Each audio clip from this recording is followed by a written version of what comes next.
আজকে বানাচ্ছি কাঁচা লঙ্কা মাংস, যেটা ঝালপ্রিয়দের অনেকটাই ভালো লাগবে। তাহলে দেরি না করে ভিডিওটা শুরু করা যাক। মাংসটাকে প্রথমে ম্যারিনেট করতে হবে। আমি এখানে লঙ্কাটা গ্রেট করে দিয়েছি, প্রায় 2টা মতো লঙ্কা আমি এখানে গ্রেট করে দিয়েছি। এরপরে একটা লেবুর অর্ধেক অংশ 1/3 কাপের মতো টক দই, নুন, হলুদ এবং একটু লঙ্কার গুঁড়োতে ভালোভাবে ম্যারিনেট করে নেব। প্রায় 30 মিনিটের জন্য ম্যারিনেট করতে হবে। এরপরে কড়াই সরষের তেল দিয়ে একটা তেজপাতা, গোটা গরম মশলা, 2টো শুকনো লঙ্কা, 2টো কাঁচা লঙ্কা দিয়ে কিছুটা পরিমাণ পেঁয়াজ ভালোভাবে ভেজে নিতে হবে।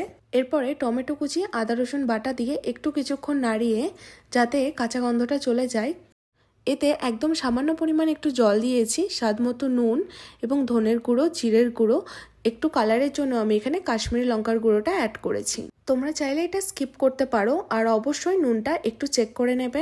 5 মিনিটের জন্য আমি ভালোভাবে রান্না করে নিয়েছি এবং দেখো পেঁয়াজগুলো কত সুন্দর গলে গেছে। এরপরে মাংসগুলোকে এর মধ্যে অ্যাড করে দেব এবং মাংসের সাথে মশলাটাও অ্যাড করে দেব।